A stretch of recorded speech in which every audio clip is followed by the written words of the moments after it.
All right, guys, I'm back with some wild drama you guys won't want to miss. So the news of the day is Blueface mocks NLE Choppa on Instagram Live about his diss track.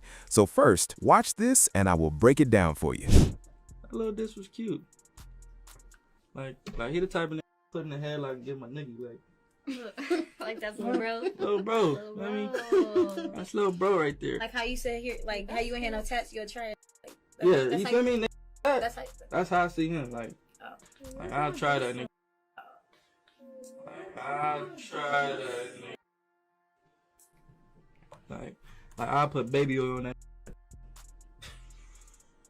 I mean, that type of thing you just put baby oil.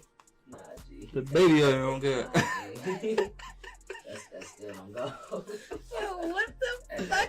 I put baby oil. All right, so pay attention because this situation has gotten completely out of hand, and what started as competitive lyrics on a diss record has now turned into genuine real-life conflict that's got everybody watching closely. Blueface is attacking NLE Choppa with a force and style we don't usually witness from Choppa's side of the rap world, and this conflict has quickly moved past music into discussions of boxing matches, extremely personal insults, and serious debates about what's real beef versus what might just be smart marketing tactics for clout and plays. The puzzling thing is we can't really tell if Blueface has been sitting in prison for so extended that he's forgotten how to navigate beef properly, or if he's deliberately being reckless and using insinuating words specifically to feed into and boost the gay speculation that's been floating around NLE Choppa for some time now, which is a completely different form of mind games that surpasses regular rap conflict. What makes this whole scenario even more surprising and wild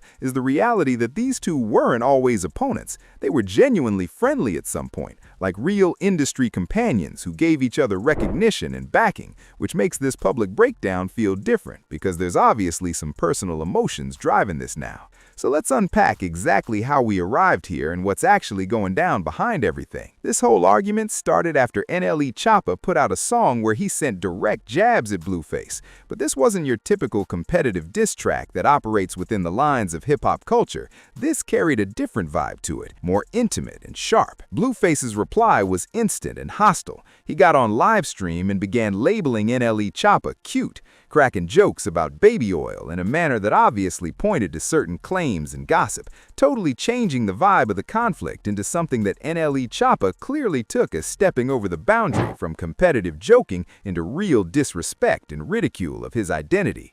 Here's the key thing to grasp about hip-hop culture and street rules. Joking disses and competitive shots are totally fine and even anticipated in rap. But when you begin mixing ridicule with a belittling personal approach that challenges someone's masculinity or orientation, that's exactly when people quit laughing and begin viewing things seriously as real attacks to their image. NLE Choppa didn't take this as innocent rap game fun or marketing moves. He understood it as a straight challenge to his honor and standing. Like, nah, you're actually disrespecting me now. And that understanding is what drove him to increase his own reaction and elevate things multiple levels. Blueface didn't hesitate one moment before responding even stronger, and he made his position completely obvious that this matter has moved past music totally and stepped into personal space. He directly said that this diss record gave him the ideal angle and reason to confront NLE Choppa for a real encounter, basically claiming if Choppa doesn't truly defend the disrespectful statements he dropped on that song and support them in person, then he's done in terms of reputation and street credibility. That particular point is where the whole vibe and importance of this conflict completely changed,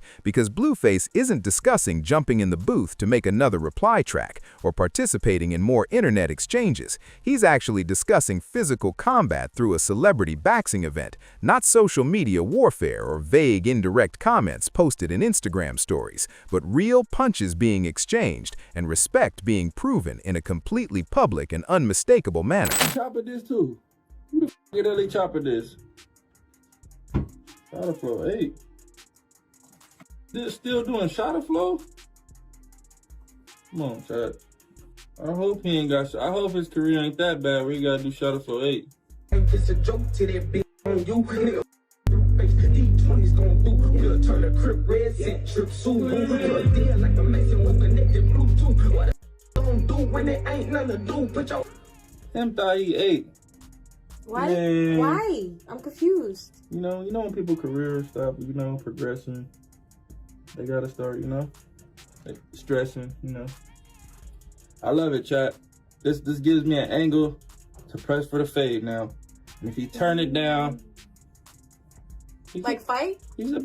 You gonna fight him on stream? Whoop his On stream? Yeah. Hold on, because NLE Choppa had actually already called out Blueface for a celebrity boxing match before any of this escalated, and he even went as far as posting on Twitter about arranging the whole event in Las Vegas to make it official. Blueface's reaction to that challenge was simple and direct when he said, "Finally, we got one." And that single statement reveals everything you need to know about where his head is at, because he's clearly ready and willing to step into the ring without any hesitation. Let's keep it real here. Blueface has built a solid reputation in the industry for refusing to participate in fake drama or theatrical games, and when he commits to fighting someone, the streets and fans genuinely believe he'll follow through on that promise, because his track record backs it up. This isn't some staged rap battle like Versus, where it's all friendly competition and nostalgia, and this definitely isn't some carefully orchestrated promotional campaign designed to create buzz for an upcoming project. This is a legitimate situation where two grown men can actually make this physical confrontation happen in front of the world if they both truly want that smoke. Oh, fuck.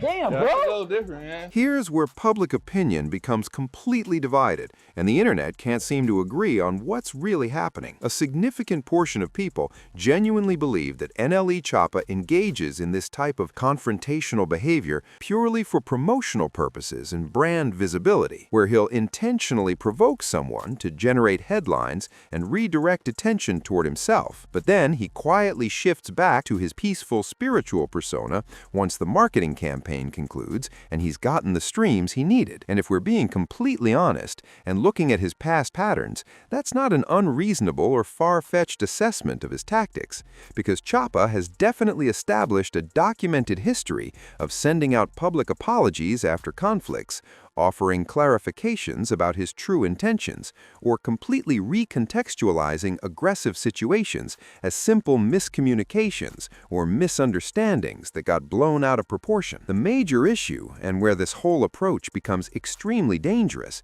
is that this calculated marketing strategy absolutely does not function or produce safe results when applied to certain types of artists in the game. Individuals like Blueface and NBA Youngboy aren't the kind of rappers who treat beef as manufactured content or theatrical performance designed for engagement metrics.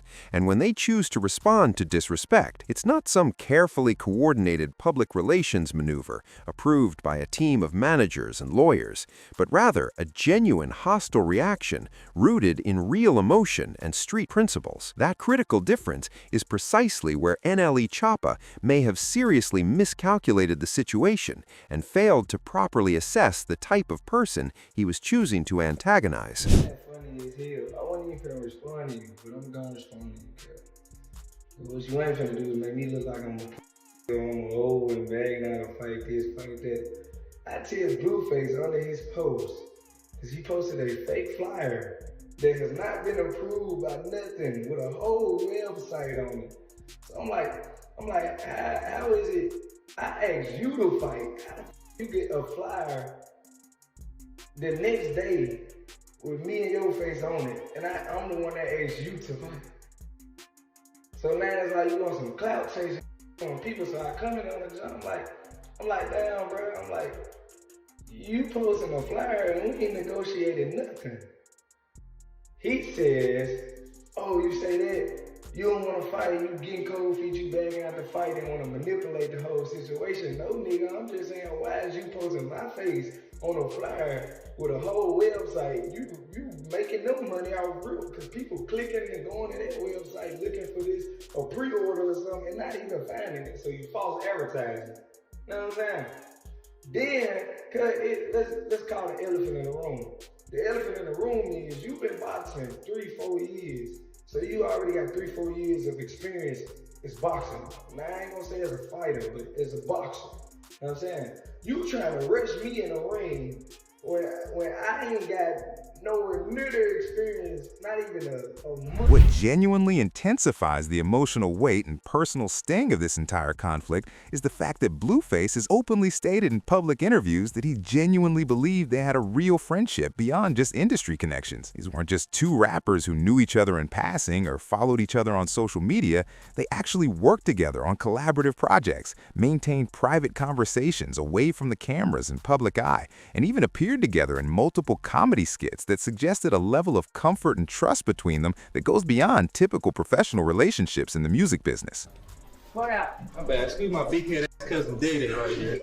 So, when you look at this situation from Blueface's point of view and understand his emotional position, this whole conflict wasn't about artistic competition or typical rap rivalry in his mind.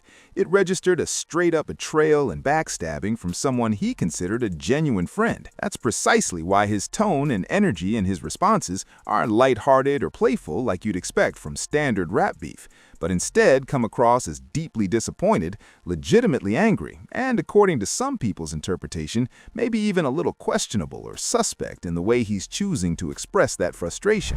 No smoke, give it to him till he choke. Niggas think it's a joke to that bitch on you. Nigga, fuck a Blueface. D20's gon' do. We'll turn a red set trip Subaru. Nigga, fuck D20's gon' do. We'll turn a red set trip Subaru. Like a Mason with connected Bluetooth. Don't do when it ain't nothing to do. Put your back against the wall. If you 6 feet tall, 6 feet under that nigga. Make the 40 blow. Ho say I'm D-Lo cause she ate my. We treat a shit like a shit. Why did he diss you? Chat. What? Don't you have a song? Chat. Yeah, I made that career, but it's all good. You know how it goes. You know, idols, you know. Why did he diss you? What did he say? Chat. I know he did not just say Suwu. Chat, NLE a blood now? I'm confused. Oh,